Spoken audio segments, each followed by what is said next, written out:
талаш шаарынабыз. Булардын утеплять эте турган нерселерине. Морлор тартып койгон, сонун машинасы турат. Бияктан ушул жердин жетекчиси жок, анын замы жок, тазалыкка жооп берген адам жок. Ошондо эч ким иштебейт. Урматтуу талаш шаарынын мэриясы.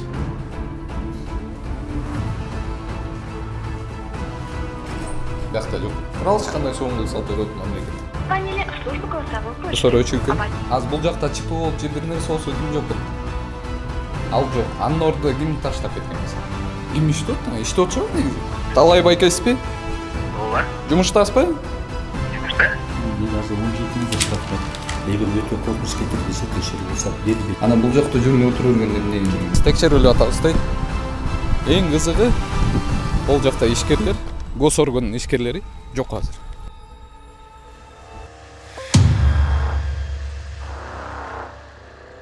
Не может быть ограничен доступ журналиста к информации, представляющей общественный интерес, затрагивающей права, свободы и законные интересы граждан. Статья 4. Закон Кыргызской Республики о защите профессиональной деятельности журналиста.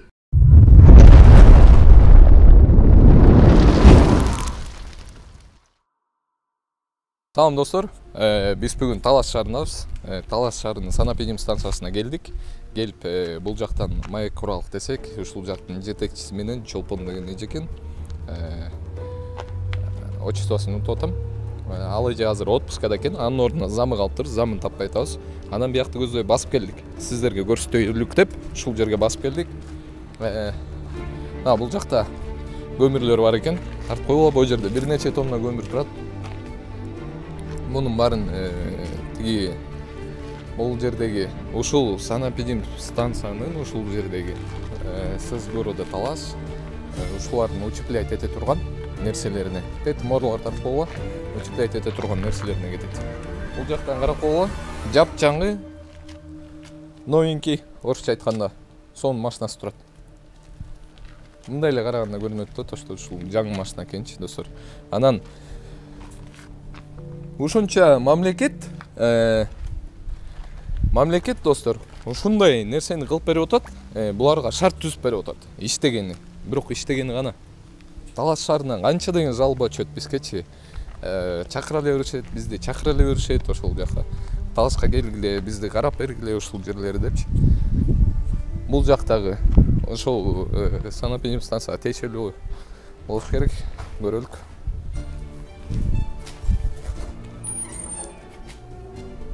Эч кандай надпись жок.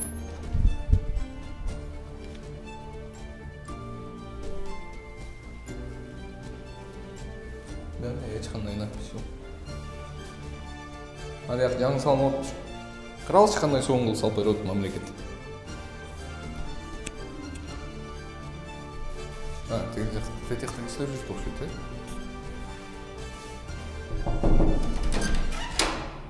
Саламатсызбы. Кандайсыз? Бул жак Санапедим станцияга тиешелүүбү? Эмне болуп эсептелинет эле? Эмне отдел? Азыр иштеп атасыздар, Дастанбай эке биякта эмеспи? Бул жакта иштеп атышптыр, достор, туугандар. Ушундай шоуну кылып салып берет. Жагым бүт эле экен, жазып атышптыр. Бирок эми жаңы салынганда да бул жерлерин карап койгон. Жакшылап шок койшпай.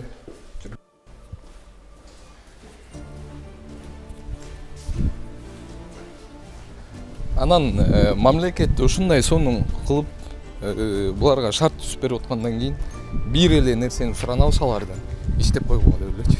Болду. Жаңа бияктан чалабыз деп атыштыр эле, же экинчи этажданбы? Экинчи этаж, Достор, экинчи этажга чыгып баратабыз. Келдиби тиги байкеге? Кандай дейсиз? Сиз ким болуп иштейсиз биякта? Криминолог? Ал кандай?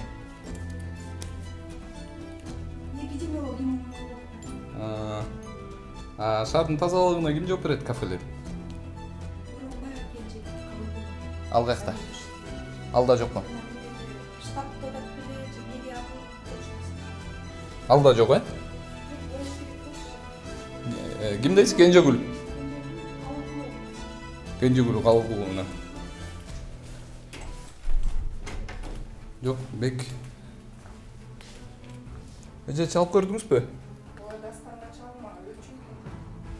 Берсеңиз мага номер. Жумуш учурунда не чыгып кетет дейм да. 0701 6Е. Жумуш учурунда телефон өчүрбөш керек да, госорганда иштеп аткандан кийин. Звонили в службу голосовой почты. Ошол өчүркүн. Абонент недоступен. Оставьте Ушул сообщение. эже өзүнүн ордуна таштап кеткен замы отпускага чыгып. Менин оюмча бул жагында отурат. Анан ошонун телефону өчүк чалсак. Азыр бул Чолпон Аксакоевнан өзүнө чалып көрөлүк. Мен азыр номерин таптым.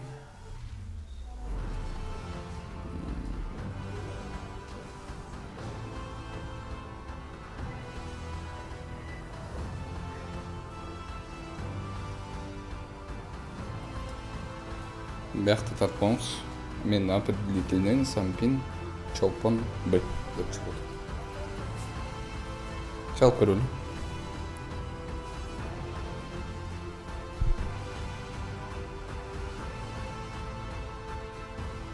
Абоненттин телефону өчүрүлгөн. Чет тармактан сырткары. Окей, достор. Ошондо гана ким жооп берет бизге? Негизинде. Ажа экотен өчүк. Кандай болуп калат? Бул Чолпон деген эженките өчүк, Дастан деген замыныкында өчүк болуп атат да азыр. Жок, отпускада болсо да мен чалып атпайм. Эмне үчүн сиздин ордуңузга таштап кеткен адам азыр телефон өчүк депчи. Азыр бул жакта чипи болуп же бир нерсе болсо ким жооп берет? Ал жок. Анын ордуна ким таштап кеткен мисалы? Жок, ошо Дастан ошол да жардамчысы да. Жок болуп атпайбы? Ал кеткен анын ордуна ким жооп берет?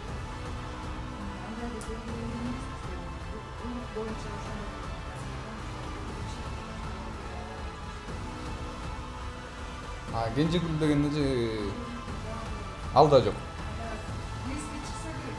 Жок, ВСК кайка чыгышат ал? Жок, анын телефондорун ушинтип өчүрүп алып лагерге чыгып, лагерге эс алганы кетиштүү же иштегени кетиштүү. Иштеген нерсе телефону үйүп болмокта. Бериңизчи ошол Кенжегүл эженин.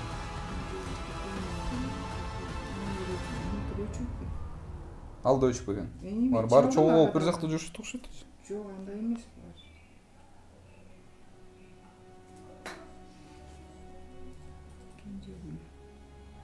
507 0507. Бияк бухгалтерия. Рахмат. Мына биякта өчүргөн пландар. Оставьте сообщение в случае с Ушул Кенжегүл эже деген шаардын кафелерин тазалоогуна жооп берет экен.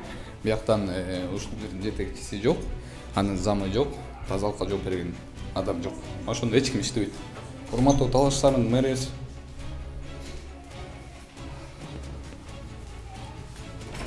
Бияқта жоқ. Тиги Кенжегүл эже жок экен, Чолпон эже жок экен, Дастан байке жок экен. Ким иштеп атат? Иштеп атышабы негизи? Сиз эмне болуш дедиңиз? Жана ооруларга каршы, ооруларга каршы алдын алуу жүргүзүп атасызбы? Ушинтип бөлүнүп жүргүзөсүз да, сиз тиги кафелерди карап, тиякты карап. Кафеге тешегиз жок. Тиги Асталай. Тамак аш боюнча Кенжегүл эже дегенбиз. Кайерде? Мен айланып эле жүрөм ушул жакта. Негизи бул жакта көрүүчүлөр көрүп атат да, анан айтышат бул жердечи миллиондогон адамдарчы Талас шаарында мындай санап билим станция иштеген жок экен деп элечи.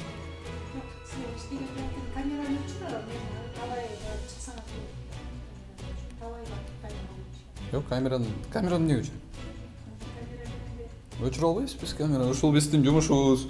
Ушул негизи айтканымчы бул санап билим станциянын жумушун биз кылып жүрөбүз да эже. Бүт бар. Азыркы мен Талашка келип туруп кирген кафелер, мен кирип кеткенден кийин булар деген тазаланып калып. Бияка караганда. Булар болсо ушинтип жок, общий 3-4 жетекчи чыгып алып туруп анан кетип калышып телефондорун баары өчкөн. Ушундай да болобу? Гос органда.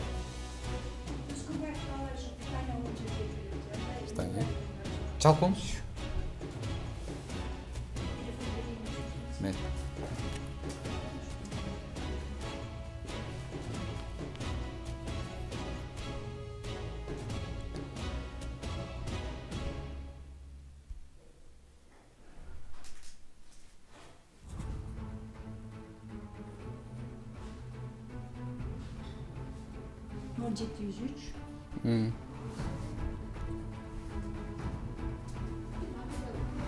Токтогул же деп чыгып атат го. Сиздин чакырууңуз күтүү режиминде турат. Жоопту күтө туруңуз. Жүрсө достор, азыр биз чалып атып, ошол Талай деген байкени издеп келебиз. Салам алейкум. Алло. Салам алейкум. Валик салам. Кандайсыз байке? Жакшы. Байке, сиз Талай байкесизби? Иә. Талай байкесизби? Ооба. Жумуштасызбы? Жумушта? Сизди таппай атам го? Жок, отуруп кабинетте. Ким бул? Менин атым Умар Даданов болот. Нисахар берүүсүнөн чалып атам. Так, угатам сизди. Каягында кабинетиңиз? Мен ошо санап берип Коронун артына атам. келдиксизде. Коронун алдына? Артына. Артына? Артында кабинет.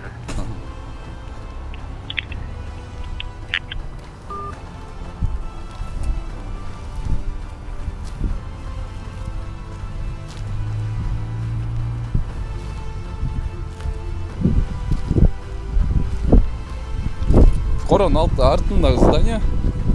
Кайсыл болуп калат, булбу? Бул жакпы.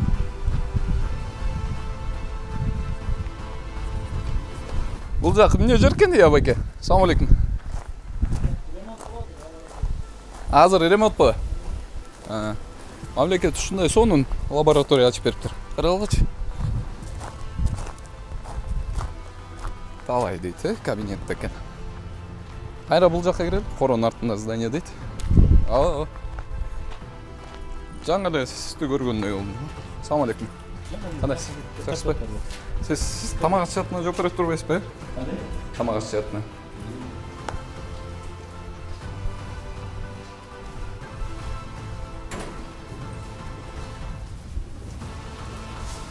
Кандайсыз? Жакшысызбы? Тиги менин атым Умар Даданов болот. Нисахар берүүсүнөн. Анан бир суроолор болчу бул Талас шаар боюнча тамак ачат боюнча. Эмнеге каралбай атат деп мораторий алынган, эмнеге неплановый проверка кылбай атасыңар деп мамлекет устаганча берген. Атырабы болуп атат. Кандай жыйынтык чыкты Таласта каралбай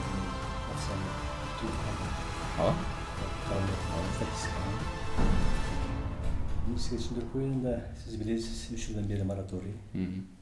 Президент указымен текшерүү тыюу салынган, жеке ишкерлер колдоо боюнча. Быйыл 2022 жылдын 1-июлдан баштап текшерүү уруксат берилди. Негизи январда эле чечкен да мораторийни. Ошондон бери требует этишиңер керек эле да бизге чечкен. Январда чечилген. Бирок азыр сиз менен кошуп алсак деп атат. Мен экөөнүн согласование 1-чи кварталга кеткен. Отказ берилген, болбой калды. 2-чи кварталга кеткен, дагы отказ берилди, болбой калды. 3-чү кварталга дагы планды берип айтканда мораторий болуп, анан 3-чү кварталда макулдашты. Бул маселени биз чече албай атканбыз, муну өз жактан чечет. Ошо менен 1-чи, 2-чи квартал макулдашкан. Негизи требует этишиңер керек эле да. 3 жылдан бери элестеттиңиз, канча деген направление болуп атат. Ошон үчүн планды бердик. Алар бизге макулдашып берди. Бирок макулдашып берген жок. Алар макулдашып бергенден биз текшерүү жүргүзөбүз. 3-чү квартал. Сиздин аты жөнүңүз? Атым Талай. Талай менен ушундай. Санитар врачтын жардамчысы. Санитар врачтын жардамчысы. Ошондо Кенже Гүлэженби? Кенже Гүлэжеге Боробой Гүлэжеге калган бул бөлүм башчы. Бөлүм санитарный бөлүм башчысы. Менин врачым бар. Жалгаш үйлөр Заводбектин азыр бейисте. Алар рейдте жүрөт. Каякта жүрөт? Рейдте. Каякта? Алар жанагы бир бизге больницага бир томографиянын аппараты келбек. Ошол зданиясын bütченесип. Ошол жагын карайбы? Жок, мен бул акцияда карайт бизде негизи специалисттер аз да. Айнага специалист аз. Ошо бир киши мисалы больницада карашы мүмкүн, тамак ашында карашы мүмкүн. Специалист жок келди. Жок, мисалы азыр бул негизи меники суроом азыр Талас шаарына келдим да менчи. Эмнеге келдим? Анткени бизге жазышат постоянно. Эмнеге ошончолук санап эжим стация жазбайт дейм да. Эмнеге сиздин жумушуңарды биз аткарышыбыз керек? мына байке азыр мен уйкум келип атат. Анткени мен деген түнү менен келдим биякачы. Түнү менен Бишкектен бери келдим. Уйкум келип 7 саатта айдап келдим биякачы. Женчи машинадан 2-3 саат уктап эле чыктым. Кайра Бишкекке баш келдик, аякта да жумуштар бар. Эми мисалы законду карасаңыз, жанагы жеке ишкерлерге текшерүү тартибинде ошондо көрсөтүлгөндө биринчи план штраф салынат деп көрсөтүлгөн. Бул ката кеткен депчи. Бирок ошол эле закон ошон жазылганда да башка бир бөлүмдө бар да, эгер адам өтө коркунуч кетирсе, анда айып салса болот дегенде бар. Азыр өзүңүз билесиз, ишкерлердин баары грамотный, интернеттеги баары окушат, ага чара чыр колдонуп коюштар. Бирок ошого карабастан азыр колдонуп атабыз. Не плануй киргиле, биз көрсөтүп атпайсызбы бүт баарынанчы? Анан кийин мисалы бизге арыз түшсө, сөзсүз барабыз. Видео чыгаргандарчы? Иә. Видео чыгаргандар биз YouTube каналга чыгарып жатпайбызбы? Сиздер YouTube каналга чыкса, анан ал жактан ошондо ал жактан 500 миллиондон адамдар. Отура беришет анан чыгып текшериш керек, караш керек да. Мисалы азыркыга чейин эмнеге караган жоксуңар? Шаарда кафеде. Азыркыга чейин биз карап атабыз, план менен чыгып атабыз. Мисалы план бекилген, ушу план менен чыгып атабыз. Канча кафе бар? План боюнча көрсөтсөңүз. Көрсөтөйүн да,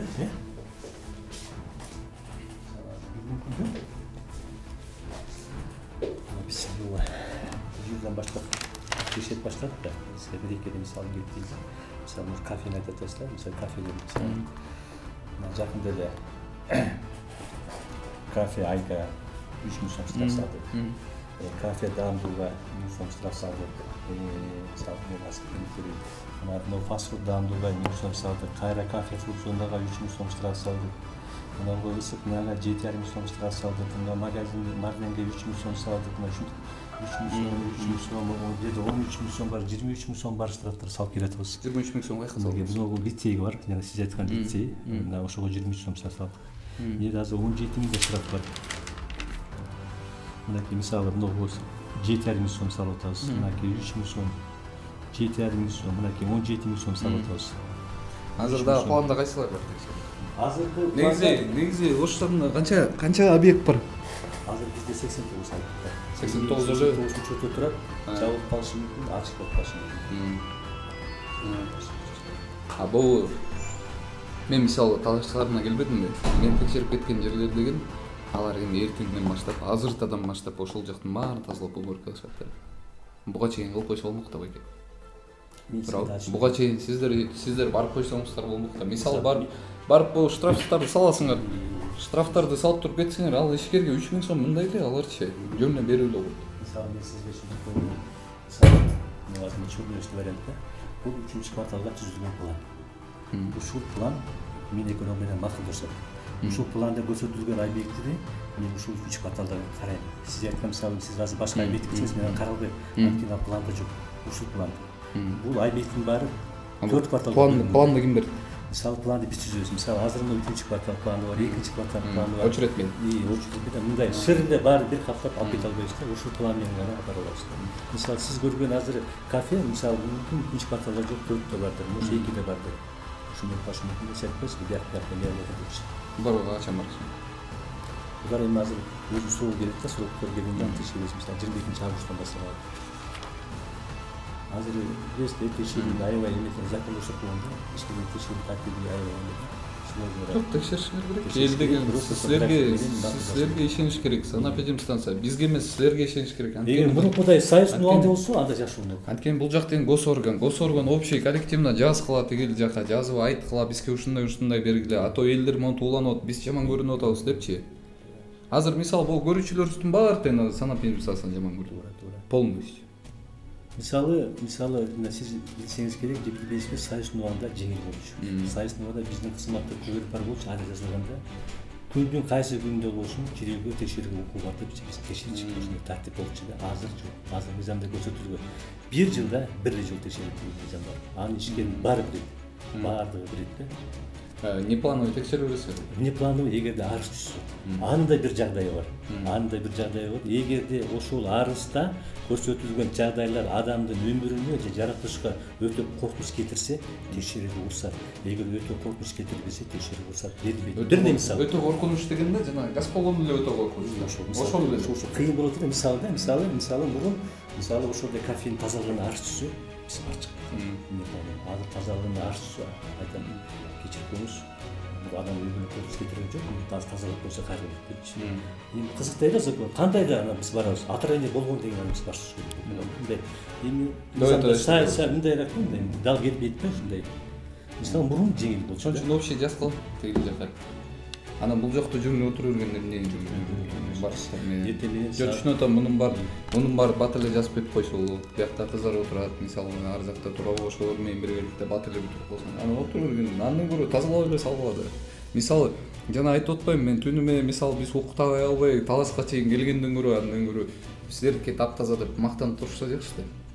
Мен бияктан кафеге киргенде, сана пижим станция иштеп атты депчи. Ошонткени жакшы да, наоборот. Ал сизге да жакшы болот, бизге да жакшы болот. Жанагы сиздерге кайрылып аткан себеби азыр элдин позициясы бар. Мисалы элдерди бүтүп калдырат законду. Жанагы уполномоченный органдарга караса булардын жанагы нормасы бар, мындай бар. Булар бара албайт. Мисалы маалымат массалык каражатсак булар каалаган. Жок, антишпейли. Көбүнчө сиздерге кайрылып атат да. Антишпейли. Всё, менис суроолорубузга жооп алдык. Менис Талап эке. Ишиңизге ийгилик. Достор, мынакей Талас шаарынын санапедим станциясын өзүңүздөргө көрсөттүк. Кимдин иштейт экенин, кимдин иштебейт экенин. Ичинде азыркы учурда бул жактын жетекчиси отпускада экен, анын ордуна таштап кеткен замы жок.